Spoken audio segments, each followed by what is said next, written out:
Hey guys, welcome back to my channel. Thank you for joining me for another video. Today I want to show you basically one of the best things that you can do as an individual person to help fight climate change. And you probably have guessed it, it is a lot to do with our money. So I have teamed up with Fran from the Ethical Unicorn today because she has just written basically a paper about this, and it's really interesting to find out how we can make those really big changes, not just in our own personal lives, but also to help fight the larger cause of the climate crisis that is currently going on. So for the first one, we're going to be talking about our banks, and I'm going to pass over to Fran so she can tell you all about the problems that we face with our money and where you can actually put money in a better place so that you're not fueling fossil fuels, because as we know, fossil fuels is one of the biggest climate crises that we're facing currently. And yeah, this is just a great way as an individual to take your money out of fossil fuels and do something slightly more ethical and make a big impact at the same time. So, your bank account. We often think about the power of our money. What am I gonna, spend this money on? That's an investment. I don't want to put my money in the wrong industries, those kinds of things. We often forget our money has a lot of power when we're not even spending it, but actually in where we're choosing to store it. So basically all of the mainstream banks in the UK, I can't speak for the whole world or like where you are specifically, in the UK, all of the big banks that we know, your NatWest, your Santander, your Lloyds, your Barclays, they all have money in the arms trade, in nuclear weapons, and in fossil fuels to some extent. That could be through lending to companies, that could be through having specific investments in those companies. There's a couple of different ways, but ultimately the things that banks choose to do with money is the money that they have from the people who have the accounts there. The way that you can take your money out of funding those industries is to move to an ethical bank account. They do exist, but basically there are certain banks that come out with a much higher score when it comes to ethics, what they do with money.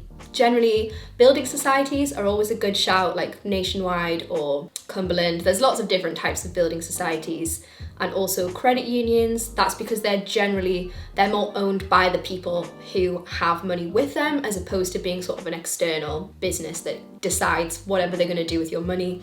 Kind of everyone is a shareholder, everyone has a chance to have their say at the AGM. But also there are certain banks that are specifically ethical, like Ethical Consumer magazine has done huge league tables of the best ones. There's a bank called Triodos that always comes out really highly for a bank account.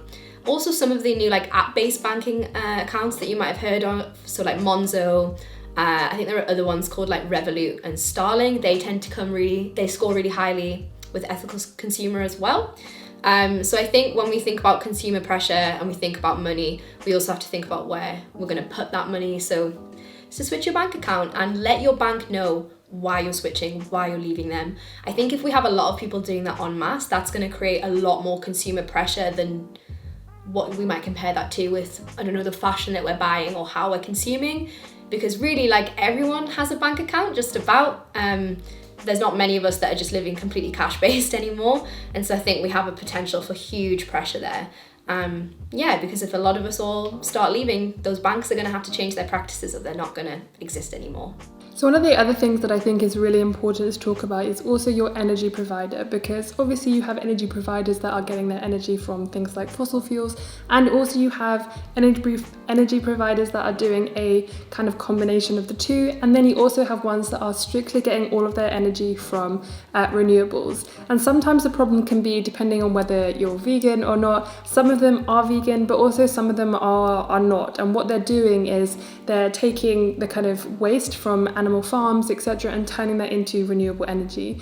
And obviously one of the problems with that is you need farms to be able to contribute the kind of waste to be able to make that into renewable energy. But then also at the same time, if you didn't have a resource or an energy system that was actually taking that waste and reusing it to be renewable energy, then that waste would go into our waterways and they would create dead zones. So it is quite a difficult situation in terms of if you're an ethical vegan, if you're someone who just wants to make a better choice in terms of sustainability. At the moment it is still a good choice because farms are obviously still here. And it is a better choice to make sure that you are investing in more renewable energy kind of sources than basically ones that use either a combination or ones that are strictly fossil fuel only. A couple that I know that are definitely much better than kind of like EDF and awful places like that are Bulb, People's Energy, and also Octopus Energy. I think Madeline Olivia did a collaboration with them last year where she talked about how to go greener, and Octopus Energy were one of the ones that she decided to kind of talk about because they were using renewable sources and also a lot more kind of, a lot more ethical. However, I'm going to put a lot of links in the description below so that you can do some more research, but definitely taking your money out of energy systems that are creating energy from fossil fuels will definitely make a massive impact. Again, this is to do with our money, and actually what we do with our money makes a much bigger difference than we think. Not everyone has access to renewable companies that are basically being greener and more ethical, but if you are unsure, then definitely look up in your area and do some research to see if there is a more ethical or sustainable kind of energy company that you could be going with, because there are actually a lot out there, we just don't really know about them. And it's really important that we make that switch, if accessible to you, so that we can take our own personal money out of fossil fuels and therefore make a really huge individual impact on the earth. Again, I'm going to leave lots of links down below so you can have a little bit more research and have a look into what you think would be best for you personally in terms of your ethics, but also your area and also sustainability. Now, Fran is going to go on to talk about divestment, and I didn't know what this was before we sat down and had a conversation about it, and it's actually really, really interesting. And this is more about helping bigger companies taking their money out of fossil fuels. So I'm going to pass it on now. So getting involved with your local divestment movement, seeing what's happening in your area can be a really great way to get involved in a kind of local level activism where you're maybe able to create some change or have some conversation face to face with people. If you don't know what divestment is in terms of like a larger movement, it's something happening all over the world. It's basically the opposite of investment. So divesting is taking your money out of something. Divestment campaigns are focused at the minute on getting people to take their money out of fossil fuels. We kind of talked a little bit about how you can do that with your own money, but with divestment, this is about big amounts of money. So main areas we're seeing sort of divestment campaigns might be universities, might be arts institutions. In the UK, a lot of local council pension funds. And basically this can be in the form of an investment. So with a pension fund, that'll be a council investing that to try and make more money on it. Or it can be relationships. So for instance, the Tate Modern had a really strong relationship with BP. There was a group called Liberate Tate who were protesting this for years because it gave BP a lot of really good PR. That relationship it basically made them a little bit more like palatable to the normal person because they were being associated with art, not with oil spills. A couple of years ago, that actually did happen. The Tate stopped having a relationship with BP. Of course, they said, this was just the right decision for us. But it was also quite well known that Tate knew who Liberate Tate were. It was something that Tate was talking about. And so, of course, that's a pretty big victory. A lot of churches have divested. I think the Church of England committed to it as well. And so obviously like divestment on its own, it's not going to completely change the world and bankrupt the fossil fuel industry tomorrow. But as part of like a larger strategy, it's really important, both in terms of like, yes, it does actually take money out. Like I think to date we've divested £8 trillion, which in the overall amount of money in the industry, it's not huge, but it's also not nothing. We are at a point now where kind of fossil fuel companies are acknowledging that divestment movements and campaigns are a problem. And what we've seen recently, which is really exciting, like very, very recently, the European Investment Bank actually just announced that they're going to divest from fossil fuels, I believe from the end of 2020. And then that's basically very exciting because one, they're, I believe, the largest lender in the world, and there's a lot of money there. So in terms of actual physical money, that is a big dent in the fossil fuel industry, but also in terms of how that looks, if the world's largest lender isn't going to give to fossil fuels, that kind of sets an example for the rest of the industry. Public perception changes.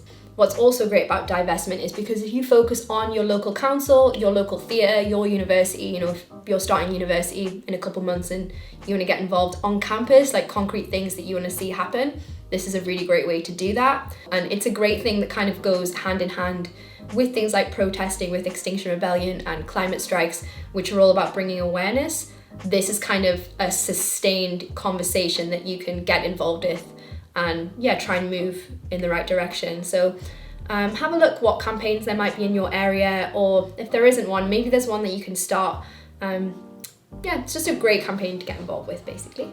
That is it for the video. I really hope that you enjoyed it. It's a lot more informational and a lot longer, but I really hope that you stayed and listened. Fran has a lot of great stuff on her blog. She talks a lot about sustainability, social justice, all the fun kind of ethical clothing and all of that kind of stuff. So I would definitely recommend going and checking out her blog. Again, I'll link it down below, but it is just The Ethical Unicorn.